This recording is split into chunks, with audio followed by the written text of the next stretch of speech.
Oi, eu sou o Cadu, esse aqui é o Fetiche Literário e esse é o quarto vídeo da série Descobrindo Oz, em que nós vamos conversar sobre mais 2 livros do universo de Oz do L.F. Baum. Dessa vez a gente vai focar nos livros A Cidade das Esmeraldas de Oz, de 1910, e A Garota de Retalhos de Oz, de 1913, ambos escritos mais de 10 anos depois que o L.F. Baum escreveu O Mágico de Oz. Se você chegou aqui agora, vale dizer que essa série de vídeos está sendo feita com os 14 livros escritos pelo L.F. Baum sobre o universo do Mágico de Oz. Você pode acessar os vídeos no card aqui em cima com a playlist, você pode acessar um ou 2 deles, ou todos eles. No primeiro vídeo eu foquei no livro Mágico de Oz, a comparação dele com o filme e com o musical Wicked. Também abordei um pouco a questão do contexto histórico do Mágico de Oz, especialmente do populismo do Mágico de Oz. No segundo vídeo, eu abordei especialmente o suposto feminismo que é atribuído à obra do L.F. Baum e toda a questão que algumas pessoas aí na internet dizem que seria uma questão trans no universo de Oz. Por fim, no terceiro vídeo, eu mostrei a origem de algumas coisas de Wicked, como, por exemplo, a origem da bolha da Glinda, que aparece no 4º ou no 5º livro do universo do L.F. Baum, se eu não me engano. Todos os vídeos vão estar nos cards aqui em cima, você pode acessar e não esquece já de dar um like, se inscrever no canal, comentar para ajudar no engajamento para que os vídeos cheguem a mais pessoas. A Cidade das Esmeraldas de Oz, de 1910, para mim foi o mais legal desde os 2 primeiros livros e ele tem 2 plots. Um primeiro plot em que a gente tem a Dorothy com o seu tio e a sua tia desesperados porque vão ser despejados da fazenda por conta de uma dívida bancária, e eu vou voltar nisso depois. E ao mesmo tempo, a gente tem os povos inimigos de Oz, que estão além do deserto que circunda o país, que tentam invadir o país para roubar toda a sua magia e a sua riqueza. Esse livro é disparado, bem mais rápido e mais emocionante que os 2 anteriores que eu tinha lido, e ele traz um pique mais legal porque a gente vê a ameaça de Oz, a guerra sendo montada, os inimigos chegando e o que está sendo feito em relação a isso. Ele inclusive acaba com Oz ficando invisível, e aí o L.F. Baum anuncia que agora que Oz está invisível, ele não pode mais saber nada de Oz, ele perdeu contato com a Dorothy, e ele não vai mais poder escrever livros. 3 anos depois do que acontece, surge a Garota de Retalhos de Oz. Por quê? O L.F. Baum, ele tentou fazer outros projetos na vida dele, mas esses projetos não deram o mesmo sucesso, o mesmo dinheiro que os livros do Mágico de Oz. Então ele tinha uma família para sustentar, ele resolveu continuar escrevendo livros do Mágico de Oz e por isso nós tivemos a Garota de Retalhos de Oz 3 anos depois, em 1913. E aí assim, claramente vemos em A Garota de Retalhos de Oz que faltou um pouco de energia para o L.F. Baum aqui. O que ele tentou fazer foi basicamente pegar a fórmula do Mágico de Oz, em que nós tínhamos a Dorothy, que é uma menina curiosa, o seu mascote e os seus amigos indo numa missão para encontrar coisas em Oz. Nesse livro a gente tem uma garota de retalhos que é tão curiosa e chatinha quanto a Dorothy, que tem um mascote que é uma gata de vidro que criou vida e alguns amigos que precisam passear pelo país recolhendo itens mágicos para salvar a vida do tio de um deles. Apesar desse livro não ter sido tão emocionante e tão legal, eu fiquei bastante curioso para saber o que vai vir depois. Porque ou acabou a inspiração do L.F. Baum nesse livro, que eu espero que seja só nesse, ou acabou a inspiração para todos os outros. Além disso, uma coisa que me deixa bastante curioso é que os próximos livros todos vão ser lançados durante a Primeira Guerra Mundial. E o L.F. Baum, ele era um grande ativista pelo pacifismo.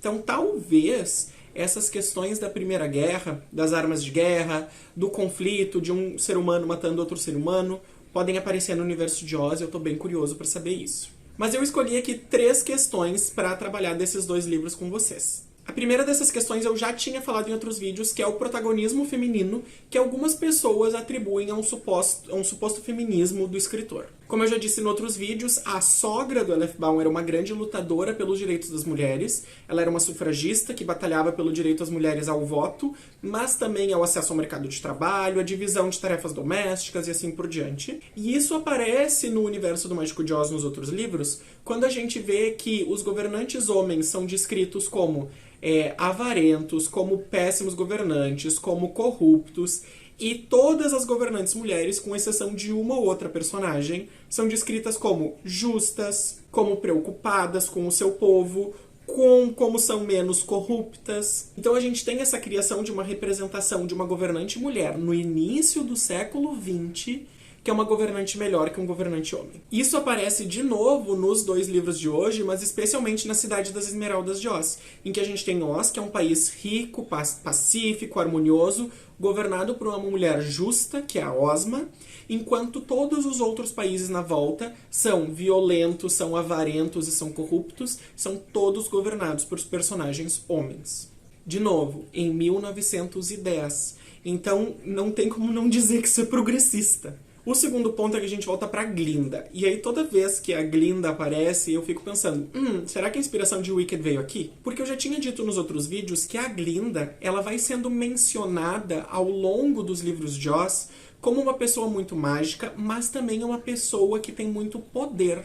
Porque ela sabe muitos segredos, muitas pessoas contam segredos pra ela, tem segredos da Terra de Oz que só ela sabe. Ela faz muito favores pras pessoas e ela cobra esses favores quando é necessário. E ela é a única personagem descrita no livro com a mesma força que a governante de Oz, que é a Ozma. E o que a gente vê aqui nesses dois livros que eu tô falando hoje é que a Glinda, ela vai aos poucos sugando o poder dos mágicos de Oz pra ela. Desde que a Glinda surge antes da Dorothy chegar na Terra de Oz, lá no primeiro livro, a gente fica sabendo que existiam vários mágicos, bruxos e bruxas na Terra de Oz. Quando a Glinda surgiu, só ficaram mais 4 bruxas, 2 bruxas boas e 2 bruxas más. E com o passar do tempo, a Glinda vai pegar o monopólio da magia, já que 2 bruxas más morreram e a outra bruxa boa parou de usar a magia, ao ponto de que foi anunciada uma lei em Oz que só a Glinda é autorizada a fazer magia em Oz. Então a gente vê aqui uma coisa que eu acho que tem bem forte em Wicked, que é essa ideia da Glinda como política. Ela não resolve as coisas que ela quer de uma hora para outra, ela vai resolvendo aos pouquinhos. Então, aos pouquinhos foram se tirando bruxos e bruxas e magos e magas, aos pouquinhos foi se criando essa ideia de que a Glinda é a mais poderosa e a única boa de fato, até que conseguiu se passar uma lei que só deixa ela fazer magia. Ao mesmo tempo, a Glinda é muito informada por fofocas. E aí a gente volta pra Glinda no musical de Wicked, ali a Ariana Grande, muito popular e tudo mais, e a gente entende como muitas pessoas podem trazer mensagens do que está acontecendo no país inteiro para ela, em troca de um certo reconhecimento dela. E o terceiro ponto é que o L.F. Baum mostra uma preocupação muito grande nesse livro com a vida dos pobres camponeses. Porque quando o L.F. Baum escreveu O Mágico de Oz, estava tendo uma preocupação muito grande com a eleição dos Estados Unidos, e ele era aliado a um partido que queria mostrar a vida difícil dos trabalhadores rurais dos Estados Unidos e melhorar essa vida. E aqui na Cidade das Esmeraldas de Oz, ele vai fazer uma crítica muito grande aos bancos que deixam os camponeses na pobreza. Então o que acontece com os tios da Dorothy no início desse livro? Eles estão com medo de perder a fazenda, porque veio o furacão, destruiu a fazenda deles, eles precisam reconstruir, contraíram uma dívida com o banco para reconstruir, e agora o banco vai tomar as terras da fazenda de novo, porque eles não conseguiram pagar a dívida. Então a gente tem aqui uma grande crítica à forma como os bancos e as instituições financeiras estão lidando com o campesinato estadunidense, que é quem sustenta a alimentação do país inteiro. E ele vai mostrando essa crítica aos poucos nesse livro da Cidade das Esmeraldas de Oz. A forma como ele faz isso num livro para crianças é muito interessante, e como ele vai sensibilizar o público para essa ideia de que esses trabalhadores rurais, esses pequenos agricultores, precisam de atenção e precisam ser protegidos da influência desses grandes banqueiros e dessas grandes corporações. Bom, esses foram os 2 pontos que eu pensei a partir dos 2 livros.